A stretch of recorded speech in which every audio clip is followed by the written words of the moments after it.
Rose here. If this is your first time watching or listening, thanks for checking me out. If you're returning, thanks for tuning in again to this series of videos. I understand the origins and early history of the organization is a lot to take in, and I really appreciate you sticking around.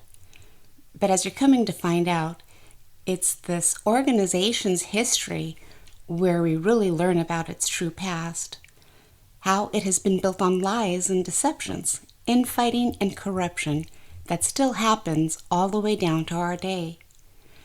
But before we go on into how Joseph Rutherford as an attorney forced his way in as the president of the Watchtower Bible and Tract Society in 1917, obtaining absolute power over the organization, let's do a quick review of what we've gone over. We've seen what type of man and husband the founder of the Watchtower organization, Charles Russell, was.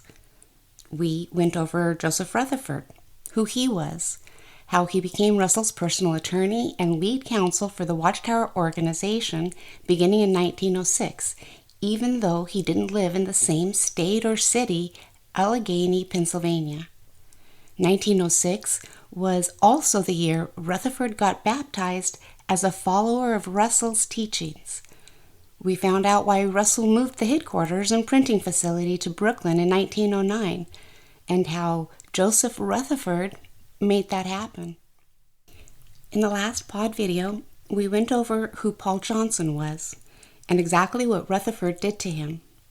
In this video, we're going to see how Joseph Rutherford went from being Russell's personal attorney and lead counsel for the Watchtower Society starting in 1906 to becoming the president of the organization and the faithful slave for all Bible students just 11 years later. But before I go on, please make sure to hit those like and subscribe buttons to help this video go out to a larger audience. Algorithms and all. And I always enjoy all of your comments. Let's learn how a corporation, particularly the Watchtower Corporation, was set up. Was there a coup already planned to take over the publishing company after Russell's death? According to the original charter, which was filed in the courts regarding how and why the Watchtower Society was put together in 1884, the purpose of the society was for the distribution of Bible literature, tracts, publications, and religious documents. The company would be ran by a board of directors who would be responsible for the business transactions of the publishing company. In order to be on this board, you had to be anointed. Otherwise, a baptized Bible student following the teachings of Russell. These directors were to serve for life unless they were voted off by 2/3 of the board. They're a lot like the governing body today. Once selected as a member, you're a member for life. That is, unless you're removed by 2/3 of a vote. Think Anthony Morris. Out of these directors, the president, vice president, etc. would be chosen. These executive officers would be voted in annually the first Saturday every year in Pennsylvania. Anyone who gave $10 or more to the society was told that they were a member of the society, and for every $10 donated, they were given one vote at the annual meeting in Pennsylvania regarding who would be on this executive committee, who would be the president, the vice president, etc. So they would be voting in who would take care of the day-to-day operations of the publishing company. Since Charles Russell was the main financial contributor up until his death, he was automatically voted in every year as the president running the business. However, Russell was still required to answer to the board of directors. Now, in the charter Rutherford wrote up and filed in New York, when Watchtower's headquarters were moved to Brooklyn in 1909, important changes were made. Rutherford put in the new charter that the president, who at the time was Charles Russell, was to hold his position for life, and that the board members would no longer hold their positions for life. Now, the board was to be voted in annually, along with the vice president, secretary, and treasurer. Some things just don't make sense to me. When Charles Russell died on October 31st, 1916, he left a vacancy as the president of the publishing company and leader of the Bible students, who were the predecessors to Jehovah's Witnesses. The next day, November 1st, Brother Alexander Macmillan called a meeting and summoned the board of directors. Now please note here, Alexander Macmillan was not on the board of directors. It was not up to him to summon this board. But not only did Macmillan summon the board, he did something else. Alfred Ritchie was a board member and had been voted in legally as the vice president. When Charles was away, Ritchie was the one responsible to act in his absence, presiding over the board. When the board met together, Ritchie went to take Russell's chair to preside over the board, something he had done on many occasions as vice president while Russell was away on tour giving his sermons. But when Ritchie went to take his place as vice president, Macmillan put his hand across the chair and told him, "We're saving that for the judge," meaning Macmillan wasn't going to let Ritchie take charge of the meeting. For some reason, now that Russell was gone, Macmillan felt the position to preside and lead over the board belonged to the judge, Joseph Rutherford. By 1916, after only being baptized since 1906 and serving as the attorney lead counsel for both the Watchtower Company as well as serving as Charles Russell's personal attorney, Joseph Rutherford had been elected to be on the board of directors. Even though Rutherford had never served in the capacity as vice president, Macmillan felt Rutherford should be in charge. Then again, ignoring the fact that Brother Ritchie was the society's vice president and should be the one presiding over this meeting, Macmillan urged Brother William Van Amberg, the society's secretary and treasurer, to be put in charge. On November 3rd, 1916, 3 days after Russell's death, during the midday meal, Russell's will, which had been sealed since 1910, was taken out of Russell's office safe and read aloud to the Bethel family, which at the time were made up between about 75 to 100 Bethel family members. Remember who Charles' personal attorney was in 1910, Joseph Rutherford. So Rutherford would have been very well aware of what was stated in this will. After the will was read, there were quite a few very upset people because of what came out in the will. Russell had a couple of surprises that board members were not aware of. You'll see what I mean. On November 5th, H.C. Rockwell told Paul Johnson, we learned who Johnson was in the last podcast. Rockwell told Johnson that he and other brothers wanted him, Paul Johnson, to become the society's new president. In fact, Rockwell went so far as to tell Johnson that he would resign as a director on the board. See, although Johnson was a close confidant of Russell's, he was not on the board of directors, so that Johnson could be elected to the board and become eligible to be voted in as president at the next annual meeting that was to take place in January, just 2 months away. Rockwell was willing to step down as one of the board members. And Rockwell wasn't the only one that felt that way. Another board member and the acting vice president felt the same way. Brother Alfred Ritchie, the vice president of the publishing company and the one who Macmillan would not allow to preside over the board. He explained to Johnson that both he and other brothers wanted him, Paul Johnson, to become the next president of the Watchtower Bible and Tract Society. Johnson was highly respected, highly educated, and well-versed in the Bible.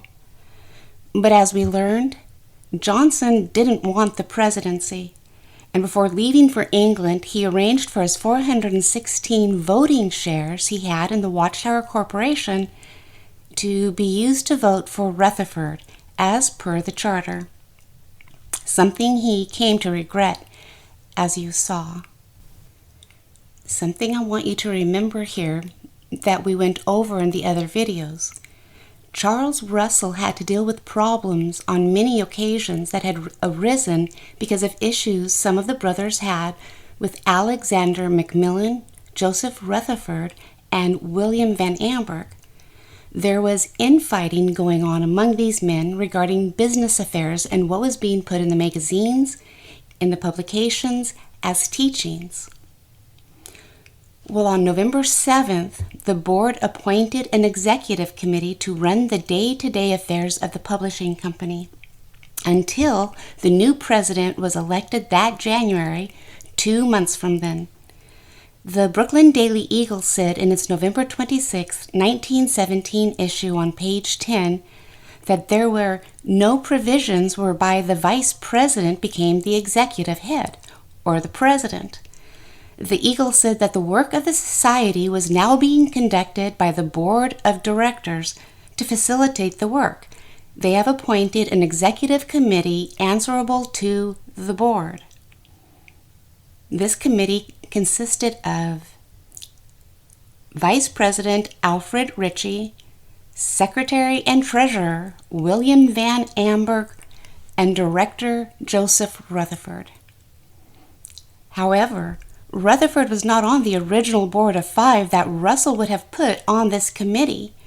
William Page, William Van Amberg, Henry Rockwell, F.H. Robison, and E.W. Brennison were on this original list. Rutherford was on the B list of those who would replace those men only should a vacancy occur. Once this committee was set, Alexander Macmillan was then appointed as a representative of this committee to answer to the board of directors should the board have any questions regarding any decisions made by this committee. Well, Russell's funeral was held 3 days later. Alexander Macmillan does something again. Macmillan goes up to Brother Isaac Hoskins, who was a current board member. Macmillan, who again isn't even on the board of directors, tells Hoskins, "Brother, I don't think you have the strength of character sufficient to do what I have to say, but I'm going to say it anyway.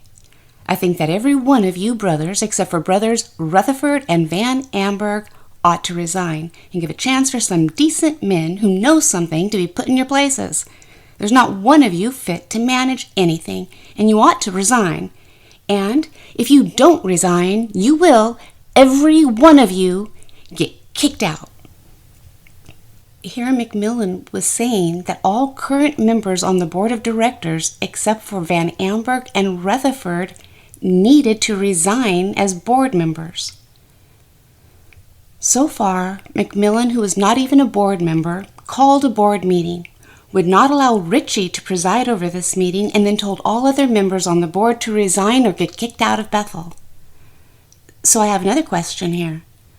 Why did Alexander Macmillan feel so empowered to do or say what he did? In my mind, I would think Macmillan would only do something like that if he felt he had the support of others. Since Russell had not made any arrangements for Alfred Ritchie as vice president to automatically become president in the wake of his passing, the upcoming annual election was very important. A new president was to be elected for the first time in almost 30 years. So let's go back to Russell's will. In his will, Russell was very clear who these trustees were, and he went so far as to state how, if anything should happen to any of these trustees, how their successors should be replaced. The problem was all of these trustees were women, and this didn't sit very well with some of the brothers who were on the board of directors. William Page and E.W. Brennison immediately resigned from the board of directors. Page and Brennison's resignations were published in the December 1st, 1916 Watchtower on page 379. It was announced that Robert Hirsch and Joseph Rutherford had been voted in the board to replace them. B-list to A-list, like I said. Sometime in November, Rutherford said that by allowing these sisters to perpetually vote on behalf of Russell's voting shares, a bad precedent would be set going forward. How? Rutherford stated because these sisters held this position for life. So if they were to die, one of their relatives, who was not one of Pastor Russell's followers, could actually vote against the society's or the organization's best interest. But Rutherford never acknowledged the fact that Russell had already addressed this in his will. Russell was very specific how the trustees' successors would be replaced in the event of one of the sisters' death. Now, this was the first time Rutherford blatantly ignored Russell's will, but it wouldn't be the last. Rutherford knew what Charles Russell's will stipulated. Rutherford even admitted that he had actually discussed this matter of the voting shares twice with Russell, but then he also admitted this did not have any effect on Russell, and Russell did not change his mind. These sisters had been voting on behalf of Russell's shares for almost 10 years, but now that Russell was dead, Rutherford stated that the sisters did not have the legal right to do this, and he got an outside law firm to back him up. So when he showed this outside law firm's letter to the 5 trustees, these 5 sisters, this law firm's opinion, the sisters believed him. They believed Brother Rutherford, because why would their brother, who had legal knowledge, lie to them?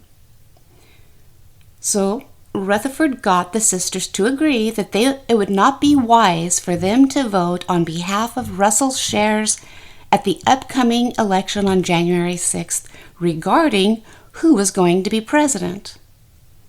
And by doing this, Russell's voting shares were then discarded. But there's something going on. A regional convention was held on January 6th and 7th, 1917. There were brothers and sisters from Pittsburgh, Boston, Cleveland, Washington, Pennsylvania, New York, and other cities. During the convention, the required annual meeting for the corporation was held to vote in the new president, a legal requirement per the charter of the company. Legalities, legalities, and Rutherford is the one who knew his legalities. Regarding who was up for election for president, remember, according to the charter that Pastor Russell had set up in 1894, only the members on the board of directors were eligible to be elected president of the society. So who was on the board? Brother Van Amberg had been the secretary-treasurer for many years and was just expected to continue in that capacity.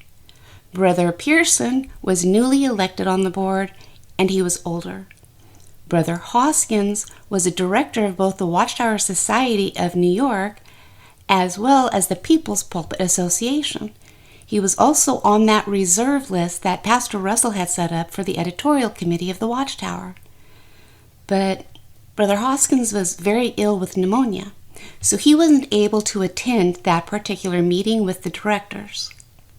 Brother Rockwell was an actual member of the Watchtower editorial committee and, like Brother Hoskins, a director in both corporations. But remember, Hoskins had been ready to resign in favor of Johnson, and he didn't get along very well at all with Macmillan or Rutherford. Then there was Brother Wright, who had been a former vice president, but he wasn't well known among the shareholders, so he was an unlikely candidate. So in reality, the choice for president was between Vice President Brother A.I. Ritchie and Joseph Rutherford, the Society's legal counsel and now current director. Here's where most elections usually have 2 candidates to choose from. During the part of the convention that was held as the annual meeting for the publishing company, Brother Pearson got on stage, and he stated to everybody that he had received word as proxy holder from the friends all over the country that they had cast their votes for Brother Joseph Rutherford for president. Vice President Alfred Ritchie's name wasn't even brought up. If Ritchie's name would have been brought up, he would have been a very strong candidate or opponent against Joseph Rutherford for the presidency. Then, when it came time to vote for who was going to be the new president of the society, Rutherford made sure that Ritchie's name wasn't mentioned. It wasn't on the ballot as a candidate. Think of it this way. You're at the Kingdom Hall and a resolution is read. If something's omitted, would you even know? Since Alfred Ritchie's name was not stated as someone else the brothers and sisters could vote for as president, an opponent to Joseph Rutherford, another candidate for the presidency, how would they have known that they could have voted for Ritchie instead of Rutherford? And that's what happened. It was the annual meeting of the shareholders on January 6th. The names were presented for vice president, secretary, etc. But when it came to names to vote on to become the new president, the only name given to them was Joseph Rutherford's. All those voting in the audience were told by Brennison that everyone in the country had already voted for Rutherford. So, when the brothers and sisters went to vote, they had only Brother Rutherford to vote for. See how Rutherford did that? Rutherford even admitted under oath at his 1918 sedition trial that he had interfered with that January 6, 1916 presidential election. But the brothers and sisters didn't realize that at the time. So now, Joseph Franklin Rutherford, the one baptized in 1906, becoming Russell's personal attorney in 1907, later to be on the board, is now the president of the Watchtower Bible and Tract Society, legally elected on January 6th, 1917. I said earlier that Rutherford campaigned for himself and had others campaigning for him. This is why I say that. Joseph Rutherford lived in California with his ill wife, Mary. Remember Mary, his wife? Mary needed the warmer climate due to her health, and Rutherford's legal practice was in California. Brother Alexander McMillan, I told you McMillan's name was going to come up a lot. Well, McMillan told the Brooklyn Eagle in December that because of Mary's health as well as his law firm, Brother Rutherford wasn't interested in becoming president of the Watchtower Society, because Brother Rutherford knew that if he became president, he would have to leave Mary as well as his law practice in California. As well, he'd have to come to New York to campaign for the presidency. Well, Rutherford was interested in becoming president because Rutherford did leave Mary and his legal practice to go to New York to run for the presidency. In fact, Robert Hirsch, a director on the board, told Rutherford on December 16th that everyone knew that Rutherford was going to be elected president. Then, once he got the presidency, Rutherford had the executive committee. That was the committee set up right after Russell died to take care of the day-to-day operations of the publishing company. Well, Rutherford had this executive committee recommend resolutions and bylaws to the shareholders. Once these recommendations had been approved, he put pressure on the board to accept these new bylaws as laws, not to be tampered with. The problem is, these bylaws and resolutions got rid of existing board members, and it also gave Joseph Rutherford full authority as the president of the Watchtower Bible and Tract Society to do what he wanted. There were a couple of men, brothers, who stood up to Rutherford, including one brother who was a well-versed attorney at law. But you're going to have to come back to see how Rutherford got away with what he did to become the president. and what he did to gain full power and authority for the rest of his life. But you'll also see how there were those who tried to stand up against Rutherford. As witnesses, you're taught that after Charles Russell died, an evil slave, or evil class, tried to infiltrate the Watchtower society, and that it took 3.5 years for Jehovah to cleanse the organization of this evil slave. And once he did, he chose the organization as his true channel of communication to all of mankind in 1919. The next pod video will show you what actually happened. Now, you know it actually took place in 1916, right after Russell's death. Let's find out what happened in 1917. Well, hopefully you enjoyed this video. Don't forget to hit those like and subscribe buttons, and make sure to tell me what you think about this video in the comments. As always, please take care and stay strong. Don't let those men in New York win. And thank you for Whereas watching. Jesus' teachings and the written word of God are inspired, the faithful and discreet slave is not inspired. Whereas in the first century, there was supernatural knowledge available for apostles and Bible writers, in the time of the end, Jehovah does not bestow this miraculous gift. A good lesson for us today to know the limits of our authority and responsibility. We don't want to be rebellious. Instead, we want to follow the lead of the faithful slave, be content to do that. The slave that Michael, our Lord Christ Jesus, is using today.